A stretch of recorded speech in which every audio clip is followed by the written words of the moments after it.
Nous recevons aujourd'hui Nancy Saint-Pierre, directrice générale de l'organisme bénévole d'expertise qui déploie officiellement ses services en Gaspésie, aux îles de la Madeleine et dans le Bas-Saint-Laurent. Leur mission, offrir gratuitement aux organismes à but non lucratif un accompagnement en gestion et en gouvernance grâce à une banque d'experts qui offre bénévolement leurs compétences professionnelles.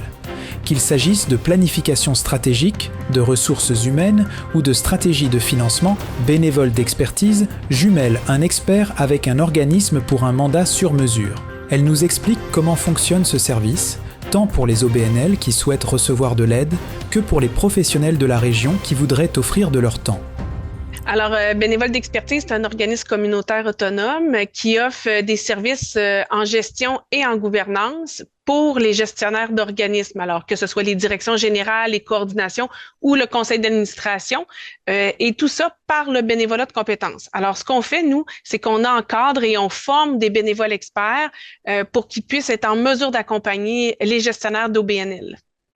D'accord. Alors, et pourquoi avoir choisi d'implanter ce service spécifiquement dans la région qui nous concerne, qui est Gaspésie, île de la Madeleine? Bien, d'abord, Bénévoles d'expertise, on existe depuis 2012. C'est certain que nos services augmentent d'année en année, c'est-à-dire que les organismes en demandent. Et en 2020, on est passé dans un mode virtuel, puis on a réalisé que ça fonctionnait. Et nos procédures, nos processus ont tous été modifiés. Et c'est en 2023 qu'on a été approché par la région de l'Estrie, dans un premier temps, pour évaluer la possibilité d'implanter ça en dehors de la capitale nationale et de la Chaudière-Appalaches. Et ça a super bien fonctionné. Alors, il y avait un besoin auprès des organismes. Puis nous, on est arrivé en complémentarité de services avec déjà les services qui étaient sur le territoire pour être en mesure d'offrir un beau sac à outils pour les organismes.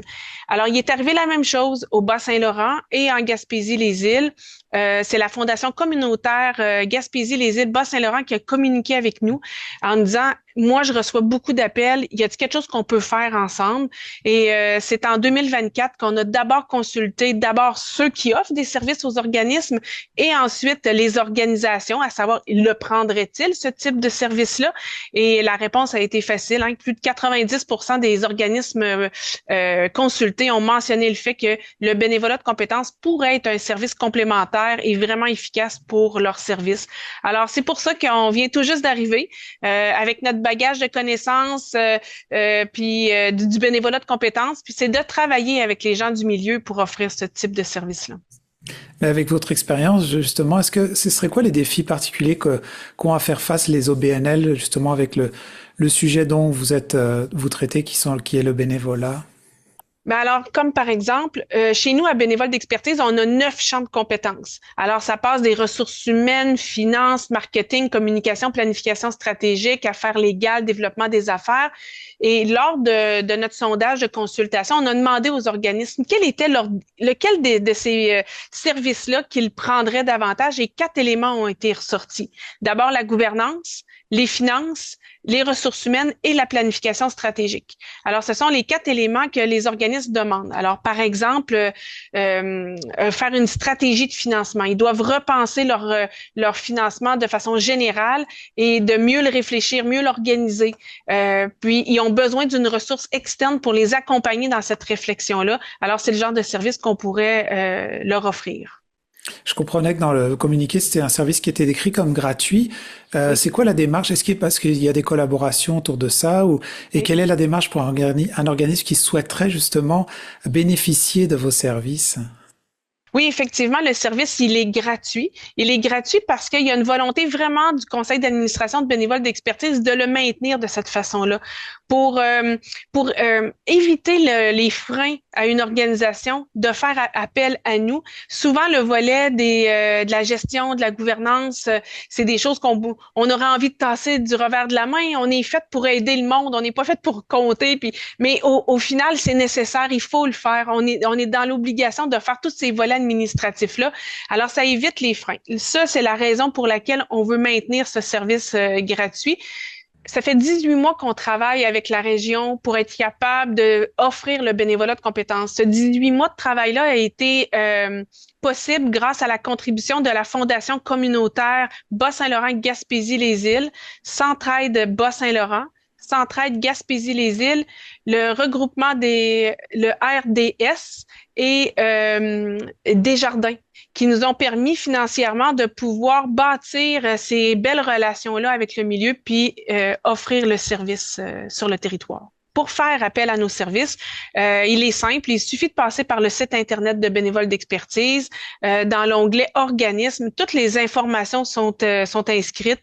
Bien entendu, pour une organisation, on doit recevoir une résolution de son conseil d'administration, à remplir le formulaire. On reçoit tout ça, on prend connaissance du dossier et par la suite, il y a un membre de notre équipe qui va communiquer avec pour entamer le processus d'adhésion, d'analyse de la situation de l'organisation, évaluer son besoin et mettre en marche un mandat qui pourrait s'amorcer pour l'aider dans la réussite de son organisation. Ce que je comprends, c'est que chaque mandat serait comme personnalisé face à chaque OBNL. Comment vous décririez justement un mandat type? Comment se passe la démarche? Comment vous Oui. accompagnez? Alors, effectivement, les mandats, c'est des mandats qui sont très personnalisés. C'est-à-dire qu'une organisation, il y a plusieurs organisations qui peuvent nous demander la même chose, un volet finance, mais j'ai plein de bénévoles en volet finance qui peut les accompagner.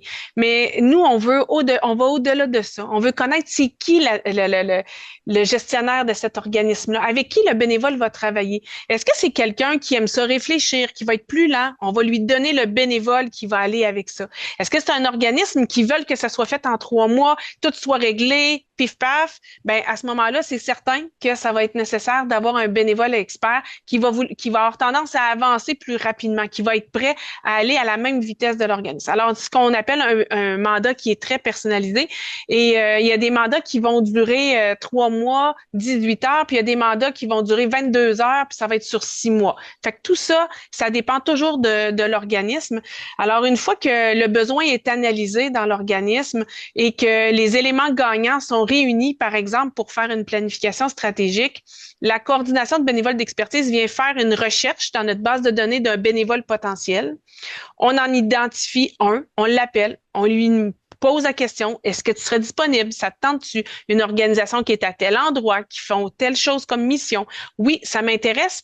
Parfait. On communique avec l'organisme et on lui dit, on a trouvé un bénévole pour toi. Alors, on les met en relation. Ils ont une première rencontre de travail ensemble où ils viennent identifier les objectifs qu'ils veulent atteindre, puis aussi une date de livrable. On veut pas que ça s'épivarde dans le temps. On veut avoir le sentiment de réalisation. Alors, ils fixent ensemble ces objectifs, cette date de livrable, et tout au long du mandat où ils travaillent ensemble, le membre de l'équipe de la coordination va les suivre. Est-ce que ça va bien? Avez-vous besoin de quelque chose? Est-ce que je peux vous aider pour quoi que ce soit? Alors, pour leur permettre de les garder bien alignés sur leur mandat, s'assurer que chacun participe à la bonne dose dans le mandat pour arriver à la réussite du mandat. Alors, au-delà de l'organisme et du bénévole, on appelle ça chez nous une triade parce qu'il y a un membre de l'équipe de coordination qui est comme en retrait, mais qui regarde à savoir si tout se passe bien pour s'assurer que chacun des partis avance dans ce mandat-là. Puis à la fin de chacun de nos mandats, il y a une évaluation qui est faite. L'organisme va venir évaluer le travail du bénévole puis évaluer son propre travail. On a-tu atteint les objectifs? Avais-tu le bon bénévole? Ça a-tu bien été? Puis on demande la même chose au bénévole. Évaluer le travail de collaboration qu'il a eu, qu'il a lui-même, mais aussi de l'organisme. Puis l'objectif de ça, c'est de notre côté, à la vie associative, on s'assure de renvoyer un courriel à chacun en disant voici ce que l'organisme pense de toi ou voici ce que le bénévole a vécu avec ton organisation. Bravo tout le monde, vous avez fait un beau mandat. Fait qu'on reste dans la mobilisation, dans le sentiment d'impact qu'on a réalisé quelque chose. Oui, parce que je vois le côté où l'OBNL fait appel à vos services, mais je me demandais par une personne qui est intéressée à offrir ses compétences pour être justement bénévole, est-ce elle passerait par vous autres ou elle peut prendre contact avec l'OBNL et comment ça se passe justement cet autre volet-là où le bénévole serait intéressé? Alors, comme pour l'organisme, si un citoyen qui a un futur potentiel bénévole aurait un intérêt à devenir bénévole expert, parce que bien entendu, sur le Bas-Saint-Laurent, on est après présentement monter notre équipe de bénévoles experts. Encore une fois, on passe par le site Internet. Il y a un onglet bénévole. La personne remplit le formulaire en ligne, joint son CV et ensuite, il y a un membre de l'équipe de coordination qui va communiquer avec. Alors, comme une entrevue, bien identifier le profil professionnel, le type de personnalité, toujours dans un objectif de faire des jumelages qui sont personnalisés, ce qui va nous permettre de rentrer plusieurs informations dans notre base de données et qui va nous permettre de faire le bon choix de bénévole lorsqu'on fait une recherche. Alors, c'est important que autant le bénévole que l'organisme passez par le site Internet, mentionnez le besoin ou l'offre dans le cas du bénévole, puis nous, on monte une banque de bénévoles. Ce qu'on demande à nos bénévoles, c'est 3 ans d'expérience sur le marché du travail. Alors, effectivement, qu'on ne prendra pas d'étudiant qui sort de l'école, mais quelqu'un qui a au moins 3 ans d'expérience dans son domaine d'expertise, puis quelqu'un qui a envie de transmettre ses connaissances, puis qui a envie d'avoir un impact autrement dans sa communauté. Parfait. Ce que je comprends, c'est que il pourrait même y avoir des bénévoles à distance aussi, selon certains services qui peuvent être offerts. Oui, absolument. Présentement, on n'a pas 100 bénévoles qui sont sur le Bas-Saint-Laurent. C'est important qu'on monte cette vingtaine de bénévoles éventuellement qui vont pouvoir aider les organismes. Mais entre-temps, bien sûr, il y a un organisme qui fait appel à nos services pour être jumelé avec un bénévole qui vient peut-être du Saguenay ou de Québec ou de l'Estrie. Alors, nous, à Bénévoles d'expertise, on a plus de 200 bénévoles experts qui sont actifs, qui sont prêts à être jumelés. Alors, vous comprendrez que peu importe le besoin des organismes, peu importe où ils sont, on va être en mesure de les accompagner, mais le mandat, à ce moment-là, va être réalisé en mode virtuel. Super. Je terminerai. J'ai quand même une dernière question qui a trait plutôt au tissu social et communautaire, parce que comment vous décririez l'impact à long terme, dans le fond, qu'on peut espérer avoir justement quand il y a ce genre de collaboration bénévole d'expertise au BNL dans une région que je décrirais peut-être comme, souvent on dit une région éloignée, mais où des services sont beaucoup en demande aussi. Comment est-ce que vous décririez ça, cet impact-là? L'impact du bénévolat de compétences est significative, puis elle s'inscrit autrement. D'abord, la personne qui devient un bénévole expert, c'est souvent des personnes qui vraiment autrement se seraient pas impliquées. Alors, c'est pas des gens qui connaissent déjà leur communauté, mais le bénévolat de compétences nous permet d'aller chercher ces autres citoyens-là qui peuvent avoir un impact intéressant et vraiment très grand pour les organismes.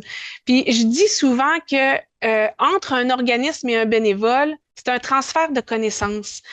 Puis il est mutuel, c'est-à-dire que l'organisme reçoit autant que le bénévole, parce que le bénévole vient découvrir sa région, il vient découvrir son milieu autrement. Des fois, c'est pas parce qu'on est chanceux dans la vie qu'un jour on mettra pas le genou à terre. Et ça nous permet de dire qu'il existe un filet social fort et de le découvrir aussi. Alors, le bénévolat de compétences, c'est une autre façon de s'impliquer, puis une autre façon de voir son milieu, puis de le découvrir davantage. Intéressant. Pour terminer, est-ce qu'on pourrait faire un rappel du site internet ou d'un numéro de téléphone que les gens qui nous écoutent, qui veulent offrir des compétences ou une OBNL qui voudrait faire appel à vos services? Oui, absolument. Alors, c'est fort simple. Je vous invite à visiter notre site Internet où vous trouverez une panoplie d'informations, mais aussi pour devenir un bénévole ou un organisme avec le www.bénévoledexpertise.com. Alors, c'est assez facile, vous allez avoir les informations. Puis au bureau, on est prêt à prendre vos appels. Vous êtes curieux, vous avez des questions pointues, n'hésitez vraiment pas. Alors, dans le 88 914 5589. Merveilleux. Merci beaucoup, Nancy, pour Ça me fait votre plaisir. temps.